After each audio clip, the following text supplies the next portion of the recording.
नमस्कार, कानूनका कुरा युट्युब च्यानलमा यहाँलाई स्वागत छ। कानून, न्याय र संविधानसँग सम्बन्धित विभिन्न जानकारीमूलक भिडियो सामग्रीहरू हामी यो च्यानल मार्फत यहाँहरूको बीचमा प्रस्तुत गर्दै आइरहेका छौं। यसै क्रममा आज हामी अंशभण्डा सम्बन्धी के कस्तो व्यवस्था छ मुलुकी देवानी संहिता 2074 मा र कुनै पनि बच्चा गर्भावस्थामै भएको बच्चालाई पनि अंश छुट्याएर राख्नुपर्ने प्रावधान जुन नयाँ मुलुकी देवानी संहिताले गरेको छ, यो व्यवस्थाको बारेमा पनि हामी कुराकानी गर्नेछौं र मुलुकी देवानी संहिता 2074 मा अंशभण्डा सम्बन्धी के कस्तो व्यवस्था छ यो हामी यस भिडियोमा चर्चा गर्नेछौं र यो सबैको लागि निकै उपयोगी हुनेछ र यो अंशभण्डा भनेपछि हरेक परिवारमा हुने क्रियाकलापमा पनि पर्छ। त्यसैले पनि सबैजनाले यस विषयमा जान्नको लागि अत्यन्त जरुरी पनि छ। केही सामान्य जानकारी यहाँहरुको लागि होस् भन्ने उद्देश्यले नै आज मैले यो भिडियो यहाँहरुको बीचमा प्रस्तुत गर्न लागिरहेको छु। र सबैभन्दा पहिले संहिताको परिच्छेद 10 मा अंशभण्डा सम्बन्धी व्यवस्था गरिएको छ, जस अनुसार अंशियार को हुन्छन्, को कसले अंश पाउने अधिकार राख्छन्। सबैभन्दा पहिले बुझ्नुपर्ने कुरा को अंशियार हुन्छन् र अंश पाउने हक कोले राख्छन्, यो कुरामा चर्चा गर्न गइरहेको छु। र संहिताको दफा 205 मा भनिएको छ अंशियार मानिने भनेर कसलाई मानिने छ भन्ने कुरा चाहिँ यहाँ उल्लेख गरिएको छ र यसमा भनिएको छ संघोलको सम्पत्ति अंशभण्डा गर्ने प्रयोजनको लागि यस परिच्छेदको अन्य दफाको अधीनमा रही पति पत्नी बाबु आमा छोरा छोरी अंशियार मानिनेछन्। भन्नुको मतलब अंशियार कुन नाताका मानिसहरू मानिने भए त भन्दा पति पत्नी बाबु आमा र छोरा छोरीहरू अंशियार मानिने प्रावधान रहेको छ। त्यस्तै दफा 206 मा भनिएको छ अंशको समान हकदार हुने र जसको उपदफा 1 मा प्रत्येक अंशियार अंशको समान हकदार हुनेछन् भनिएको छ भने उपदफा 2 मा अंशभण्डा गर्दाका बखत कुनै महिला अंशियार गर्भवती भएमा र निजले जन्माउने शिशु अंशियार हुने भएमा त्यसरी जन्मिने शिशुलाई समेत समान अंशियार मानी निजको अंशभाग छुट्याएर मात्र अंशभण्डा गर्नुपर्ने छ। यो एउटा नयाँ प्रयोग पनि हो। योभन्दा अघिल्लो मुलुकी ऐनमा यो खालको व्यवस्था गरिएको थिएन। अंशभण्डाको महलमा नेपालको देवानी कानूनमा एउटा नयाँ प्रयोग पनि हो। योभन्दा अघिल्ला जुन कानून थियो मुलुकी ऐन अंशभण्डाको महलमा यो व्यवस्था थिएन। यो उपदफा 2 को व्यवस्थामा भनिएको छ गर्भवती भएको महिलाले जन्माउने शिशु अंशियार हुने भएमा त्यसरी जन्मने शिशुलाई पनि के गर्नुपर्छ, समान अंशियार मानी निजको अंशभाग छुट्याएर मात्र बण्डा गर्नुपर्ने प्रावधान रहेको छ। त्यस्तै उपदफा 3 मा भनिएको छ उपदफा 2 बमोजिम गर्भवती महिलाबाट जिउँदो शिशु नजन्मिएमा त्यस्ता शिशुको लागि छुट्याएको अंश अन्य अंशियारले बराबरी पाउनेछन्। यदि त्यो शिशु चाहिँ जिउँदो जन्मिएन भने त्यो अवस्थामा चाहिँ बराबरी रूपमा अन्य अंशियारहरूले उक्त अंशलाई चाहिँ बराबरी गरेर लिन पाउने व्यवस्था गरिएको छ। त्यसैगरी संहिताको दफा 207 मा भनिएको छ वैवाहिक सम्बन्ध अन्त्य भएका दम्पतिबाट जन्मेका छोरा छोरीले पनि अंश पाउने भनिएको छ। र यसमा भनिएको छ कानून बमोजिम विवाह हुन नसक्ने, विवाह भएको नमानिने वा वैवाहिक सम्बन्ध अन्त्य भएका दम्पतिबाट जन्मिएका छोरा छोरीले त्यस्तो बाबु आमाबाट अंश पाउनेछन्। किनकि कुनै पनि छोरा छोरीले बाबु आमाको वैवाहिक सम्बन्ध अन्त्य भएको कारणले या उनीहरूको विवाह चाहिँ भएको नमानिने या विवाह हुन नसक्ने कारणबाट उनीहरू अंशबाट वञ्चित हुनु हुँदैन भन्ने उद्देश्यले पनि यो दफा 207 को व्यवस्था गरिएको छ। र 208 मा भनिएको छ आमाबाट अंश पाउने। कुन अवस्थामा आमाबाट अंश पाउने भन्ने कुरा दफा 208 मा भनिएको छ र यसमा भनिएको छ उपदफा 1 मा बाबुको पहिचान नभएको छोरा छोरीले आमाको सम्पत्तिबाट मात्र अंश पाउनेछन् भनिएको छ भने उपदफा 2 मा भनिएको छ प्रकाश नगरी बाहिर राखेका पत्नीले वा निजबाट जन्मेका छोरा छोरीले पति वा बाबु मरेपछि अंशमा दाबी गर्न पाउने छैन। यो पनि एउटा महत्त्वपूर्ण प्रावधान हो। जस्तो कसैले कुनै एउटा विवाह गरेर त्यसलाई अनौपचारिक रूपमा चाहिँ प्रकाशमा ल्याएको छैन, लुकाएर राखेको छ र जुन व्यक्तिले त्यसरी राखेको छ र उसबाट जन्मिएका छोराछोरीहरूले त्यो व्यक्ति जिउँदो छँदा नै आफूहरूले चाहिँ दाबी गर्नुपर्छ अंशमा। यदि उक्त व्यक्तिको मृत्यु भयो भने त्यस पश्चात हामी चाहिँ फलानु व्यक्तिका छोराछोरी हौं या फलानु व्यक्तिको श्रीमती हो भनेर कसैले पनि दावा गर्न पाउने छैन। त्यसैले उक्त व्यक्ति जिउँदै रहेको अवस्थामा चाहिँ दावा गर्नुपर्छ भन्ने कुरा चाहिँ यो दफा 208 को उपदफा 2 मा चाहिँ उल्लेख गरिएको पाइन्छ। त्यस्तै दफा 209 मा भनिएको छ बाबु वा पतिको भागबाट अंश पाउने र यसमा भनिएको छ उपदफा 1 मा सङ्गोलमा बसेका दाजुभाइको छोराछोरी वा पत्नीले आफ्ना बाबु वा पतिको भागबाट मात्र अंश पाउनेछन्। यो भन्नुको मतलब के हो भने मानौ एउटा परिवारमा बाबुआमा छन्, 2वटा छोरा छन्, ल मानौ 2वटा छोरी छन् भने सबैभन्दा पहिले त के गरिन्छ भने ती बाबुआमा र छोराछोरीलाई समान अंशियार मानेर बाबुआमा 2 जना, छोरा 2 जना, छोरी 2 जना, कति भयो 6वटा अंश भाग छुट्याएर उनीहरूले 6 भागको 1 भाग पाउने भए र मानौ ती छोराहरू मध्ये जेठो छोराको श्रीमती हुन्छ र त्यसका छोराछोरीहरू पनि छन् भने त्यो जेठो छोराको छोराछोरी वा श्रीमतीले चाहिँ अंश कसरी पाउने भयो त भन्दा त्यो जेठो छोराको भागमा जति हिस्साको अंश परेको छ त्यो अंशबाट मात्रै उसको पत्नी र उसको छोराछोरीहरूले पाउनेछन् भनिएको हो। यो दफा 209 को उपदफा 1 मा भएको व्यवस्थामा यो कुरालाई चाहिँ भनिएको छ भने उपदफा 2 मा भनिएको छ अंश नहुँदै पति वा बाबुआमा मरेमा निजले पाउने अंश निजका पत्नी वा छोराछोरीले पाउनेछन् भनिएको छ। उपदफा 3 मा कुनै व्यक्तिको एक भन्दा बढी पत्नीहरू भएमा निजहरूले पतिको भागबाट मात्र अंश पाउनेछन्। कुनै पनि व्यक्तिको 2 वा 2 भन्दा बढी पत्नीहरू पनि छन् भने पनि उनीहरूले अंश पाउने भनेको सासू ससुरा या अरूको अंशबाट होइन, मात्र उनीहरूले आफ्नो श्रीमानको अंशबाट मात्रै अंश पाउनेछन्। त्यस्तै दफा 210 मा भनिएको छ पछिल्लो पत्नी वा सन्तानले पति वा बाबुको भागबाट अंश पाउने भनिएको छ।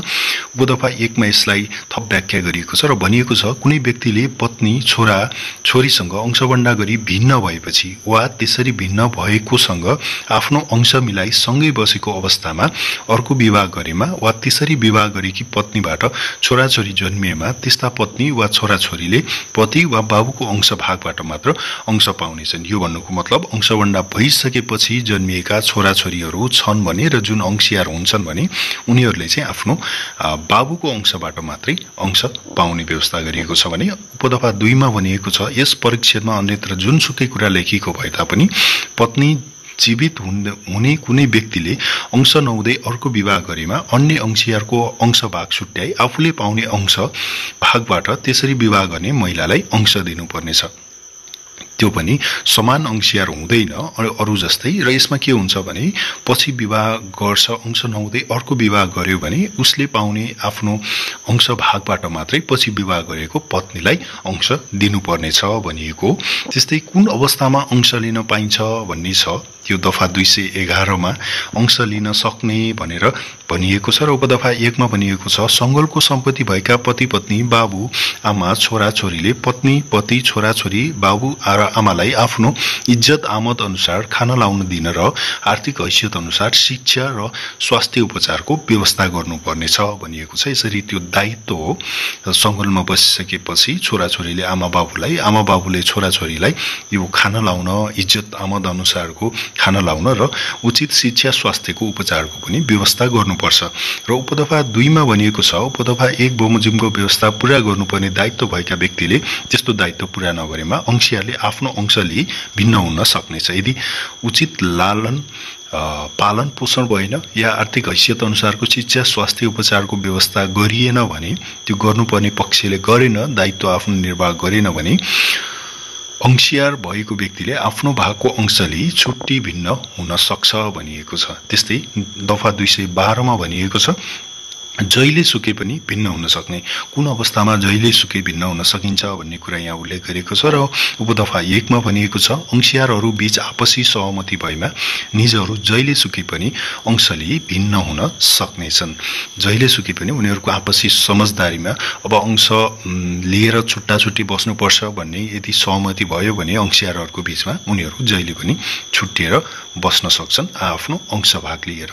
त्यस्तै उपदफा 2 मा भनिएको छ पति बाबु आमा वा घरको मुख्य भई काम गर्ने व्यक्तिलाई सबै अंशियारहरू एउटै परिवारमा बस्नुभन्दा अंशवण्डा गरी अलग अलग बस्न उपयुक्त लागेमा जहिले सुकै पनि अंशवण्डा गरी छुट्टी भिन्न हुन सक्नेछन् भनिएको छ। मुख्य काम गर्ने व्यक्तिलाई पनि अब चाहिँ आफ्नो अंश भाग लिएर बस्न नै उपयुक्त हुन्छ भन्ने लागेमा पनि त्यो अवस्थामा जहिलेसुकै अंशभन्दा हुन सक्ने कुरा गरिएको छ र यहाँनिर स्पष्टीकरणमा भनिएको छ यस संहिताको प्रयोजनको लागि घरको मुख्य भई काम गर्ने व्यक्ति भन्नाले घरको मुख्य भई काम गर्ने वा सगोलमा बसी विभिन्न ठाउँमा खेती व्यापार व्यवसाय वा अन्य कुनै काम गरी घर व्यवहार चलाउने जिम्मेवारी भएको कानुन बमोजिमको उमेर पुगेको व्यक्ति सम्झनुपर्छ भनेर स्पष्टीकरणमा खुलाइएको छ। त्यस्तै दफा 213 मा भनिएको छ पति वा पत्नीले अंशले भिन्न हुन सक्ने भनिएको छ। यो पति पत्नीको बीचको कुरा यहाँ दफा 213 मा हामी भेटाउन सक्छौं र यसमा भनिएको छ दफा 211 मा जुनसुकै कुरा लेखिएको भए तापनि पति वा पत्नीले देहाएको कुनै अवस्थामा जहिले सुके पनि आफ्नो अंशले भिन्न हुन सक्नेछ।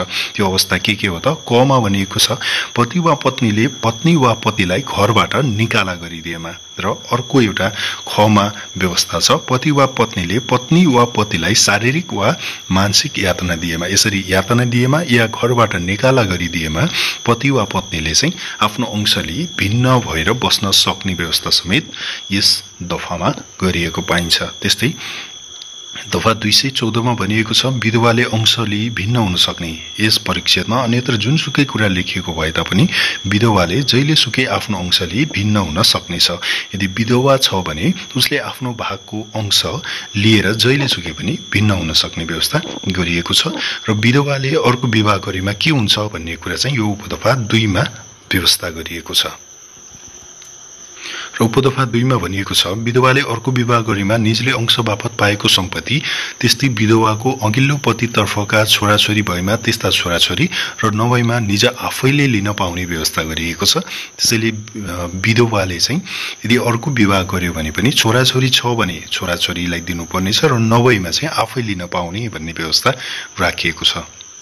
त्यस्तै दफा 215 मा अंश छोडपत्र गर्न सक्ने भनिएको छ र उपदफा 1 मा कुनै अंशियाले आफ्नो अंश आंशिक रूपमा लिई वा नलिई अंश बापत केही नगदी वा जिन्सी मात्र लिई अंश छोडपत्र गर्न सक्नेछ। कुनै पनि अंशियाले आफ्नो भागको अंशलाई छोडपत्र गर्न सक्नेछ। म यो अंश मेरो भागको अंश लिदिन भनेर पनि उसले छोडपत्र चाहिँ गर्न सक्ने प्रावधान यहाँ राखिएको छ र उपदफा 2 मा भनिएको छ उपदफा 1 बमोजिम अंश छोडपत्र गर्दा कुनै अंशियारको पति पत्नी वा उमेर पुगेका छोराछोरी भएमा त्यस्ता पति पत्नी वा छोराछोरीको मन्जुरी लिएमा मात्र अंश छोडपत्र गर्न सकिनेछ। यसको मतलब छोराछोरी पत्नी या पतिको अंश भाग नमरोस् भनेर नै यो व्यवस्था गरिएको छ र कुनै एकजना व्यक्तिले मात्रै चाहेमा यदि उसको छोराछोरी पति पत्नीहरू छन् र ती अंशियार हुन् भने उसले आफूको चाहिँ यस प्रकारले अंश छोडपत्र चाहिँ गर्न सक्दैन। र यसमा अर्को व्यवस्था पनि गरिएको छ तर नाबालक अंशियारको अंश हक छोडपत्र गर्न सकिने छैन। यदि नाबालक छैन भने उनीहरूको मन्जुरी लिएर छोडपत्र गर्न सकिनेछ तर नाबालक छ भने उसको नाबालक अंशियारको अंश हक चाहिँ छोडपत्र गर्न मिल्दैन यो व्यवस्था अनुसार। र उपदफा 3 मा भनिएको छ उपदफा 1 बमोजिम अंश छोडपत्र भएकोमा निजको अंश भइसर मानिनेछ। 4 मा अंश छोडपत्र गर्दा वा अंश बुझिलिनु पर्दा अंशियार आफै उपस्थित हुनुपर्नेछ भनिएको छ।